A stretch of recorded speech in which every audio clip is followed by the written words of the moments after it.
3/10।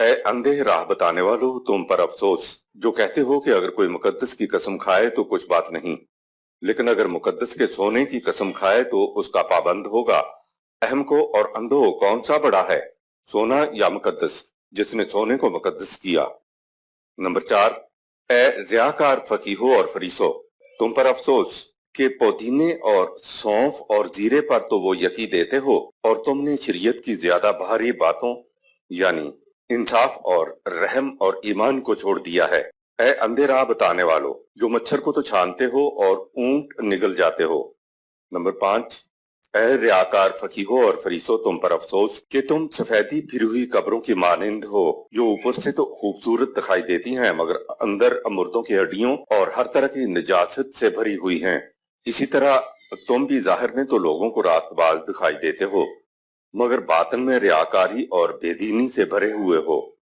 Number 6، اے سانپو، اے افعی کے بچوں، تم جہنم کی سزا سے کیوں کر بچو گے؟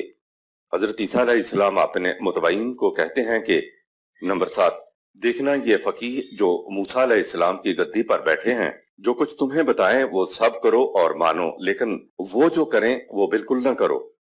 یہ اپنے سب کام لوگوں کو دکھانے کے لیے کرتے ہیں، وہ اپنے لیے بڑے بڑے تعویذ اور قبے بناتے ہیں اور اپنی پوشاک کے کنارے چوڑے رکھتے ہیں۔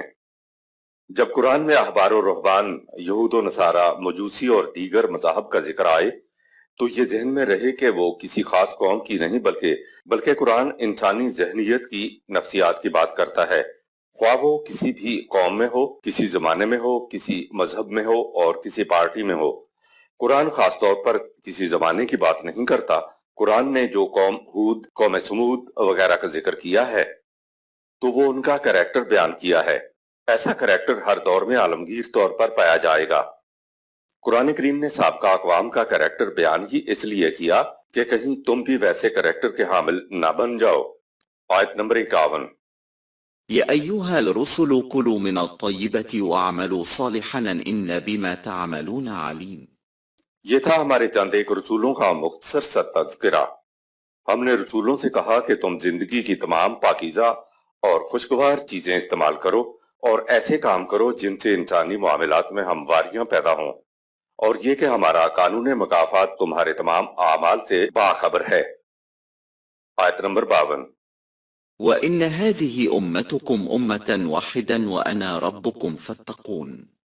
رسولوں سے یہ بھی کہا گیا تھا کہ رشد و ہدایت پہنچانے والی یہ تم انبیاء کی جماعت ایک جماعت ہے، سورہ 21 آیت نمبر 92، جن کی بنیادی تعلیم میں ایک دوسرے سے اختلاف نہیں، اور یہ کہ میں تمہاری نشو و نما کرنے والا ہوں، اور یہ کہ تمام رسولوں کا نصب العین خدا کے قوانین کی نگہداشت کرنا تھا۔ آیت نمبر 53، فتقطعوا أمرهم بينهم زبرا كل حزب بما لديهم فرحون۔ رسولوں کے چلے جانے کے بعد ان کی امتوں نے وحی کے ساتھ غیر وحی کو ملایا اور اپنے دین کو اپنے درمیان ٹکڑے ٹکڑے کر کے فرقوں میں بٹ گئے۔ اب ہر فرقہ اسی بات میں خوش ہے کہ صرف اسی کا فرقہ حق پر ہے اور باقی فرقے باطل ہیں، سورہ 30 آیت نمبر 32۔ آیت نمبر 54، فذرهم في غمرتهم حتى حين۔ اے رسول تو ان سابقہ منحرف ادیان کے پیروکاروں کو کچھ وقت غفلت میں مدہوش پڑا رہنے دے تاکہ تمہارے دین کے زندگی بخش نتائج انہیں بتا دیں کہ حق و صداقت پر کون ہے، سورہ 22 آیت 17، سورہ 22 آیت 55 تا 57۔ آیت نمبر 55، أيحسبون أنما نمدهم به من مال وبنين۔ کیا یہ لوگ اس ذم باطل میں مبتلا ہیں کہ ہم جو انہیں مال و دولت کی فراوانی اور اولاد کی کثرت سے آگے بڑھائے جا رہے ہیں تو آیت نمبر 56، نسارع لهم في الخيرات بل لا يشعرون۔ تو کیا یہ اضافہ ہم ان کی بھلائی میں کر رہے ہیں؟